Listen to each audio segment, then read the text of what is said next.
Chapter 17. While Sir Walter and Elizabeth were assiduously pushing their good fortune in Laura Place, Anne was renewing an acquaintance of a very different description.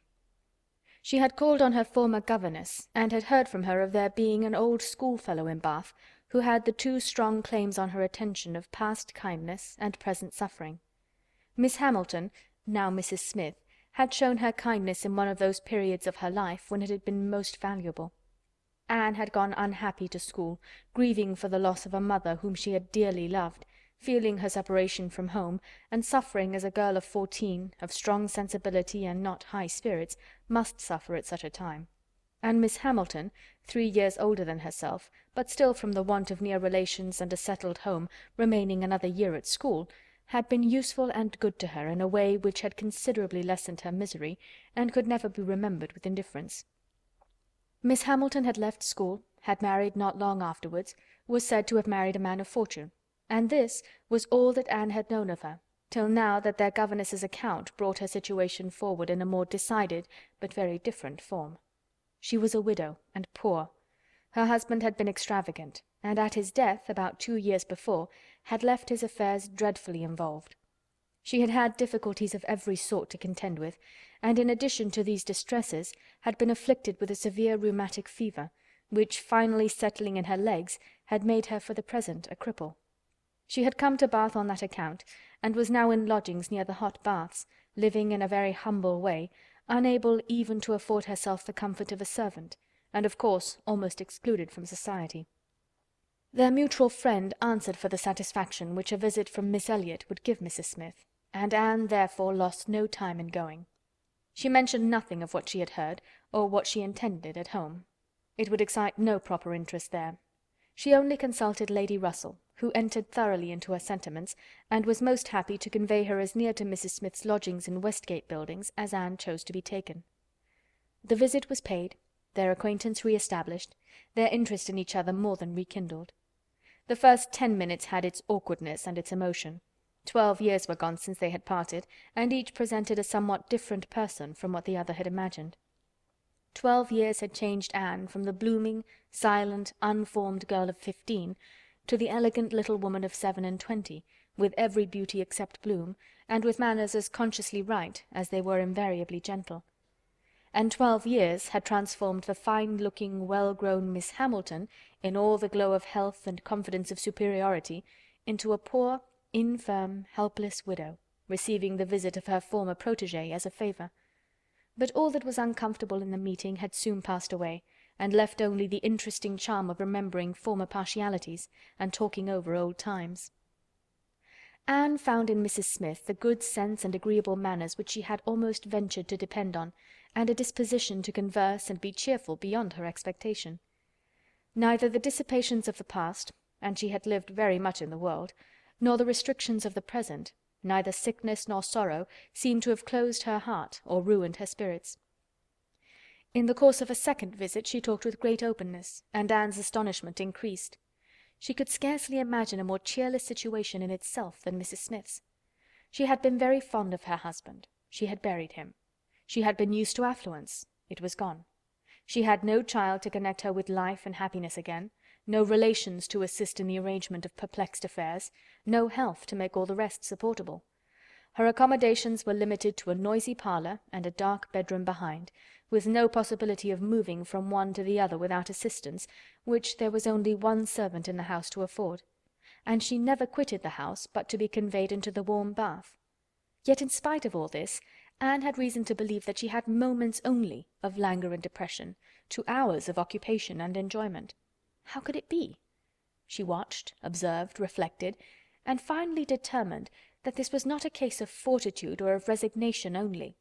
A submissive spirit might be patient, a strong understanding would supply resolution, but here was something more. Here was that elasticity of mind, that disposition to be comforted, that power of turning readily from evil to good, and of finding employment which carried her out of herself, which was from nature alone. It was the choicest gift of heaven, and Anne viewed her friend as one of those instances in which, by a merciful appointment, it seems designed to counterbalance almost every other want. There had been a time, Mrs. Smith told her, when her spirits had nearly failed. She could not call herself an invalid now, compared with her state on first reaching Bath. Then she had, indeed, been a pitiable object, for she had caught cold on the journey, and had hardly taken possession of her lodgings before she was again confined to her bed, and suffering under severe and constant pain. And all this among strangers, with the absolute necessity of having a regular nurse, and finances at that moment particularly unfit to meet any extraordinary expense. She had weathered it, however, and could truly say that it had done her good. It had increased her comforts by making her feel herself to be in good hands. She had seen too much of the world to expect sudden or disinterested attachment anywhere, but her illness had proved to her that her landlady had a character to preserve, and would not use her ill. And she had been particularly fortunate in her nurse, as a sister of her landlady, a nurse by profession, and who had always a home in that house when unemployed, chanced to be at liberty just in time to attend her. "And she," said Mrs. Smith, "besides nursing me most admirably, has really proved an invaluable acquaintance. As soon as I could use my hands, she taught me to knit, which has been a great amusement, and she put me in the way of making these little thread cases, pin cushions, and card racks, which you always find me so busy about, and which supply me with the means of doing a little good to one or two very poor families in this neighbourhood. She had a large acquaintance, of course, professionally, among those who can afford to buy, and she disposes of my merchandise. She always takes the right time for applying. Everybody's heart is open, you know, when they have recently escaped from severe pain or are recovering the blessing of good health, and Nurse Rooke thoroughly understands when to speak. She is a shrewd, intelligent, sensible woman. Hers is a line for seeing human nature, and she has a fund of good sense and observation which, as a companion, make her infinitely superior to thousands of those who, having only received the best education in the world, know nothing worth attending to. Call it gossip if you will, but when Nurse Rooke has half an hour's leisure to bestow on me, she is sure to have something to relate that is entertaining and profitable, something that makes one know one's species better. One likes to hear what is going on, to be au fait as to the newest modes of being trifling and silly. To me, who live so much alone, her conversation, I assure you, is a treat." Anne, far from wishing to cavil at the pleasure, replied, "I can easily believe it. Women of that class have great opportunities, and if they are intelligent, may be well worth listening to. Such varieties of human nature as they are in the habit of witnessing, and it is not merely in its follies that they are well read, for they see it occasionally under every circumstance that can be most interesting or affecting. What instances must pass before them of ardent, disinterested, self-denying attachment, of heroism, fortitude, patience, resignation, of all the conflicts and all the sacrifices that ennoble us most! A sick chamber may often furnish the worth of volumes." "Yes," said Mrs. Smith more doubtingly, "sometimes it may, though I fear its lessons are not often in the elevated style you describe. Here and there human nature may be great in times of trial, but generally speaking it is its weakness and not its strength that appears in a sick chamber. It is selfishness and impatience rather than generosity and fortitude that one hears of. There is so little real friendship in the world, and unfortunately, speaking low and tremulously, there are so many who forget to think seriously till it is almost too late." Anne saw the misery of such feelings. The husband had not been what he ought, and the wife had been led among that part of mankind which made her think worse of the world than she hoped it deserved. It was but a passing emotion, however, with Mrs. Smith. She shook it off, and soon added in a different tone, "I do not suppose the situation my friend Mrs. Rooke is in at present will furnish much either to interest or edify me. She is only nursing Mrs. Wallace of Marlborough Buildings, a mere pretty, silly, expensive, fashionable woman, I believe, and of course will have nothing to report but of lace and finery. I mean to make my profit of Mrs. Wallace, however. She has plenty of money, and I intend she shall buy all the high-priced things I have in hand now." Anne had called several times on her friend before the existence of such a person was known in Camden Place. At last it became necessary to speak of her. Sir Walter, Elizabeth, and Mrs. Clay returned one morning from Laura Place with a sudden invitation from Lady Dalrymple for the same evening, and Anne was already engaged to spend that evening in Westgate Buildings. She was not sorry for the excuse. They were only asked, she was sure, because Lady Dalrymple, being kept at home by a bad cold, was glad to make use of the relationship which had been so pressed on her, and she declined on her own account with great alacrity. She was engaged to spend the evening with an old schoolfellow. They were not much interested in anything relative to Anne, but still there were questions enough asked to make it understood what this old schoolfellow was, and Elizabeth was disdainful and Sir Walter severe. "Westgate Buildings," said he. "And who is Miss Anne Elliot to be visiting in Westgate Buildings? A Mrs. Smith, a widow Mrs. Smith. And who was her husband? One of 5,000 Mr. Smiths whose names are to be met with everywhere. And what is her attraction? That she is old and sickly? Upon my word, Miss Anne Elliot, you have the most extraordinary taste. Everything that revolts other people, low company, paltry rooms, foul air, disgusting associations, are inviting to you. But surely you may put off this old lady till tomorrow.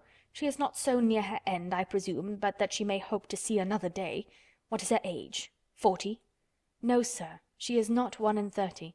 But I do not think I can put off my engagement, because it is the only evening for some time which will at once suit her and myself. She goes into the warm bath tomorrow, and for the rest of the week you know we are engaged." "But what does Lady Russell think of this acquaintance?" asked Elizabeth. "She sees nothing to blame in it," replied Anne.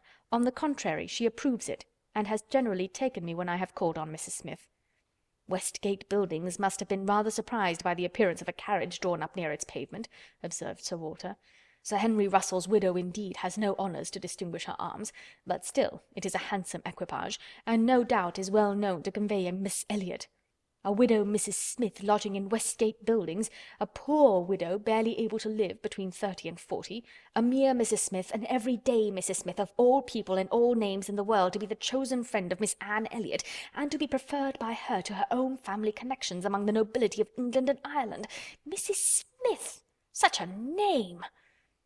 Mrs. Clay, who had been present while all this passed, now thought it advisable to leave the room, and Anne could have said much, and did long to say a little in defence of her friend's not very dissimilar claims to theirs, but her sense of personal respect to her father prevented her.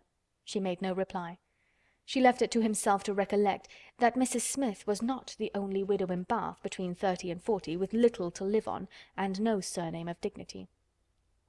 Anne kept her appointment, the others kept theirs, and of course she heard the next morning that they had had a delightful evening. She had been the only one of the set absent, for Sir Walter and Elizabeth had not only been quite at their ladyship's service themselves, but had actually been happy to be employed by her in collecting others, and had been at the trouble of inviting both Lady Russell and Mr. Elliot. And Mr. Elliot had made a point of leaving Colonel Wallis early, and Lady Russell had fresh arranged all her evening engagements in order to wait on her. Anne had the whole history of all that such an evening could supply from Lady Russell. To her its greatest interest must be in having been very much talked of between her friend and Mr. Elliot, in having been wished for, regretted, and at the same time honoured for staying away in such a cause. Her kind, compassionate visits to this old schoolfellow, sick and reduced, seemed to have quite delighted Mr. Elliot. He thought her a most extraordinary young woman, in her temper, manners, mind, a model of female excellence. He could meet even Lady Russell in a discussion of her merits, and Anne could not be given to understand so much by her friend, could not know herself to be so highly rated by a sensible man, without many of those agreeable sensations which her friend meant to create. Lady Russell was now perfectly decided in her opinion of Mr. Elliot. She was as much convinced of his meaning to gain Anne in time as of his deserving her, and was beginning to calculate the number of weeks which would free him from all the remaining restraints of widowhood, and leave him at liberty to exert his most open powers of pleasing. She would not speak to Anne with half the certainty she felt on the subject. She would venture on little more than hints of what might be hereafter, of a possible attachment on his side, of the desirableness of the alliance, supposing such attachment to be real and returned. Anne heard her, and made no violent exclamations. She only smiled, blushed, and gently shook her head. "I am no matchmaker, as you well know," said Lady Russell, "being much too well aware of the uncertainty of all human events and calculations. I only mean that if Mr. Elliot should some time hence pay his addresses to you, and if you should be disposed to accept him, I think there would be every possibility of you being happy together. A most suitable connection, everybody must consider it, but I think it might be a very happy one. Mr. Elliot is an exceedingly agreeable man, and in many respects I think highly of him," said Anne, "but we should not suit."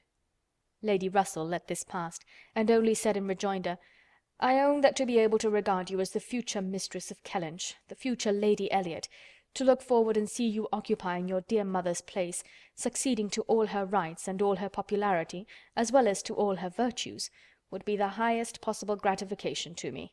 You are your mother's self in countenance and disposition, and if I might be allowed to fancy you such as she was, in situation and name and home, presiding and blessing in the same spot, and only superior to her in being more highly valued. My dearest Anne, it would give me more delight than is often felt at my time of life." Anne was obliged to turn away, to rise, to walk to a distant table, and leaning there in pretended employment, try to subdue the feelings this picture excited. For a few moments her imagination and her heart were bewitched. The idea of becoming what her mother had been, of having the precious name of Lady Elliot first revived in herself, of being restored to Kellynch, calling it her home again, her home for ever, was a charm which she could not immediately resist. Lady Russell said not another word, willing to leave the matter to its own operation, and believing that, could Mr. Elliot at that moment with propriety have spoken for himself, she believed, in short, what Anne did not believe. The same image of Mr. Elliot speaking for himself brought Anne to composure again. The charm of Kellynch and of Lady Elliot all faded away. She never could accept him. And it was not only that her feelings were still adverse to any man save one. Her judgment, on a serious consideration of the possibilities of such a case, was against Mr. Elliot.